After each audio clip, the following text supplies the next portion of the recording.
mag-harvest na ta sa ato ang mga baggy beans. So, nara mo ni atong gipasukan na itong agi.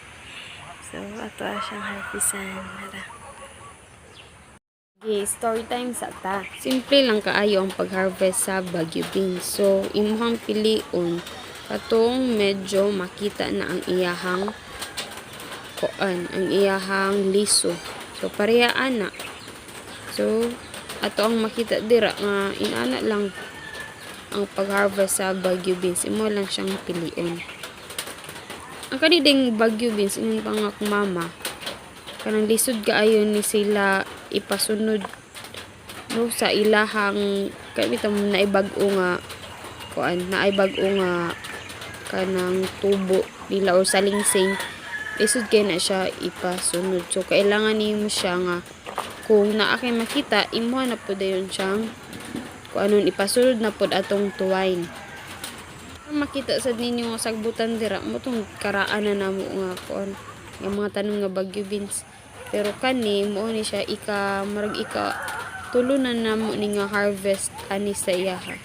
So mo na atong giabunuhan atong niagi og purya-buyag daghan sa siya og unod. So mga kuan na pud ni sila 8 ra pud ni sila ka linya din ibutan din anang basket nya itom. Na simple pinatagak gi ko asa. So dayon mo na mag-harvest na dayon ka di ara. So, si tatay na siya sa pikas kuan lahi pud to yang gi-harvest pud siya og string beans kato atong gipanghabukan atong niagi. So ako karon di ari nagkuan lang ko nag-harvest ko aning bagyo beans diri pud ko nakukuan.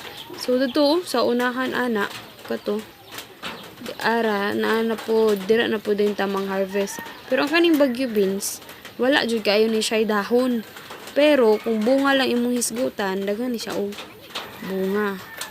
Okay kana wala pa inako na nahuman ang usa ka linya ana pero kung tan-aw nimo medyo daghan-daghan na jud ang ako ang na harvest. Dira ra din siya simple ra kayo.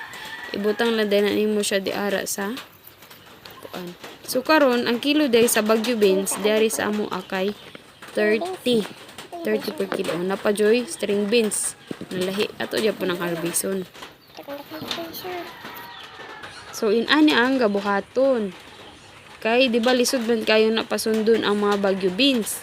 So inani atong buhaton ato siyang ipabalik ipalubi di ara sa yang magunitan. So kana kawayan.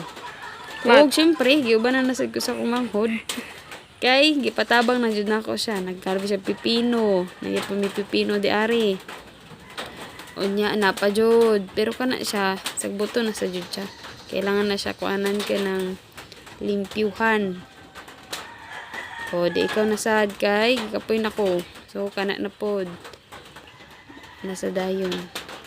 So karon mo niya amo ang tanan niya na harvest. So mga tunga sad ni siya sa sako. Wa pay labot ang string beans.